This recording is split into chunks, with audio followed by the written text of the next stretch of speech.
صاحب بھی تھوڑی مہربانی کر کے حیا کر لے دین کا، وہ بھی تھوڑا حیا کرے۔ اعلیٰ حضرت فاضل بریلوی رحمۃ اللہ علیہ کی جگہ پہ گئے پیلی بھیت میں، تو پیر صاحب بغیر پردے کے عورتوں کو تعویذ دے رہے تھے، تو اعلیٰ حضرت واپس آ کر پیچھے دوڑے، کہنے لگے آگے ہیں تو میرا کچھ خیال کریں۔ واپس جا رہے آپ فرمانے لگے تو نبی پاک کی شریعت کا خیال نہیں کرتا، میں تیرا کیوں خیال کروں؟ یہ تیرا کیوں خیال کروں؟ کہیں کھڑا ہونا پڑے گا، میں چھوٹا آدمی ہوں، پر میں بینڈ باجے والی شادی کا نکاح پڑھنے نہیں جاتا،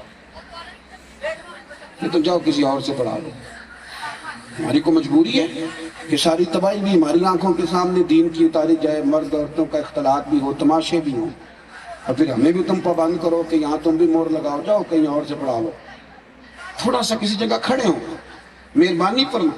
کتنے لوگ ہوتے ہیں شادی کے موقع پہ، ددیال بھی ننیال بھی، پھوپھی کو منا لو، چچا کو منا لو، اس کے بغیر بیٹا کیسے بیایا جائے گا، سارے بڑے بوڑھے سب کو منانے کی بات کرتے ہیں۔ کبھی کسی نے یہ بھی کہا ہے غیر شرعی حرکت نہ کرنا، اللہ رسول اٹھ جائیں گے؟ سب کو منانے کی فکر ہے، صرف اللہ رسول کو نہیں۔ اور حاجی صاحب کو سارا پتا ہوتا ہے، سارا پتا ہوتا ہے حاجی صاحب کو کہ مہندی والے دن لڑکوں نے کیا گول کھلائے، اور وہ ہمارے دیہاتوں میں تو حاجی کہتا ہے میں ڈیرے دیتا ہوں، مجھے نہیں پتا۔ کس کو دھوکہ دے رہے ہو؟ کس کو؟ دین کا صرف رسوم اور قیود کا نام ہے؟ مہربانی فرمائیں، دین عمل کے لیے آیا۔ اور سنو، جب آپ نعرہ لگاتے ہیں نا تاجدار ختم نبوت زندہ، لگاتے ہو نا نعرہ، حضور آخری نبی ہے نا، ایک بات اور بھی ذہن میں رکھو، جب آپ نے کہا نا حضور آخری نبی ہے تو پھر پتہ ہے آپ کی ذمہ داری کتنی بڑھ جاتی ہے؟ بلغ عنی ولو آیا، پھر دین امت نے پھیلانا ہے۔ آخری نبی کہہ کے تو بس یہ ہے کہ آپ نے نعرہ لگایا ختم ہو گیا، پھر آپ کو گلی گلی جانا ہے اور آپ کو دین کی نوکری کرنی ہے۔ میں دوستوں سے کہتا ہوں کہ غوث پاک نے، خواجہ اجمیر نے، شیخ نقشبند نے، حضرت شیخ شہاب الدین نے، ان بزرگوں نے مزدوروں کی طرح دین کا کام کیا۔ غوث پاک کو بھی حدیث آتی تھی کہ 70 عابد عبادت کرتے رہے اور عالم عشاء پڑھ کے سو جائے، فجر تک سویا رہے، درجہ پھر بھی عالم کا زیادہ، انہیں حدیث آتی تھی، لیکن وہ 40 سال مصلی میں بیٹھے رہے۔ حالانکہ ان سے بڑا عالم بھی ان کے زمانے میں 100 عالم اگر آ کے ان کے سامنے 100 احادیث کی سند بیان کرے اور راوی غلط پڑھ دے تو ان کو اللہ نے اتنا بڑا حفظہ دیا تھا کہ وہ 100 سند بھی بیان کرتے ہیں، راوی بھی درست کرتے ہیں، اتنے بڑے عالم تھے۔ فجر کی نماز کے بعد غوث اعظم فقہ کا درس دیتے تھے، چاشت کے بعد مدرسے میں بیٹھ کے، مدرسے میں غوث پاک نے مدرسہ بنایا، کیا بنایا تھا؟ بول کے بتائیے۔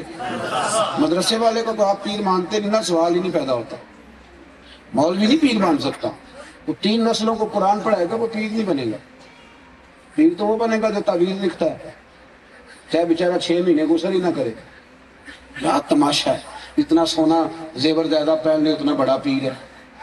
عالم ہی پیر ہوتا ہے، عالم جب علم پہ عمل کرنے لگتا ہے تو صوفی ہو جاتا ہے، اتنا صحیح معاملہ ہے۔ فجر کے بعد غوث پاک فقہ کا درس دیتے، چاشت کے بعد یعنی 9-10 بجے مدرسے میں پڑھاتے، ظہر کے بعد حدیث پاک پڑھاتے، عصر کے بعد تفسیر قرآن بیان کرتے، ہفتے میں 3 جلسے ہوتے، 70 ہزار کے مجمع کو بات سناتے، سینکڑوں لوگ توبہ کر کے جاتے، دنیا گھروں کو چلے جاتی ہے اور غوث پاک مصلی بچھا کے اللہ کی بارگاہ میں عبادت کے لیے حاضر ہو جاتے۔ مزدوروں کی طرح کام کیا، کبھی کبھی اوور ٹائم بھی لگاتے تھے دین کے لیے۔ ہم نے تو نعرہ لگایا بھائی، پھر اس کے بعد موج کری، کچھ کر جاؤ۔ یہ وجود کسی کام کا نہیں، اگر یہ کھائے ڈھب سے، سوئے ڈھب سے، پہنے ڈھب سے، تو یہ کام تو ہندو سکھ بھی کر رہا ہے، یہ تو ڈیزائننگ انگریز بھی بڑی شاندار کر رہا ہے۔ اس سے کچھ کام لو، کچھ کر جاؤ، اپنا اپنا حصہ ڈالو۔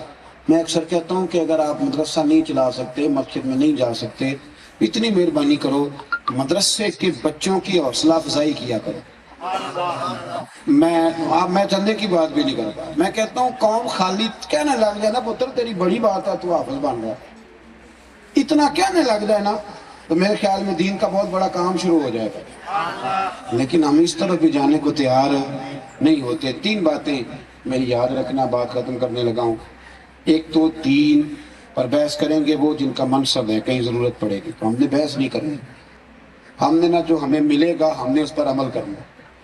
اور جب ذات رسالت کی باری آئے گی تو پھر ہم نے کھل کے پیار کرنا ہے اپنے نبی پاک، ہم نے اپنی روح کا رشتہ بنانا۔ اور تیسری بات، کچھ تھوڑا سا 2 لفظ بول کے صحیح پر اپنا دین میں حصہ ملاؤ، ایک شاباشی کے ذریعے سے ساری ڈیوٹیاں صحیح ہو رہی ہیں، ساری جو کام نہیں نہ صحیح ہو رہا وہ دعوت دین کا کام ہے۔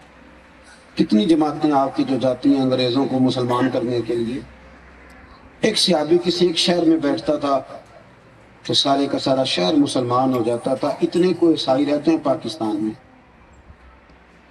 جلوس ہم روز نکالتے ہیں پر وہ ہم سے متاثر ہو کے مسلمان نہیں ہوتے۔ یہ کوشش ہم نے کب کرنی ہے، یہ ہم نے کب پروگرام بنانا ہے، اپنی زندگی میں تبدیلیاں لائیں، دین پر عمل کریں۔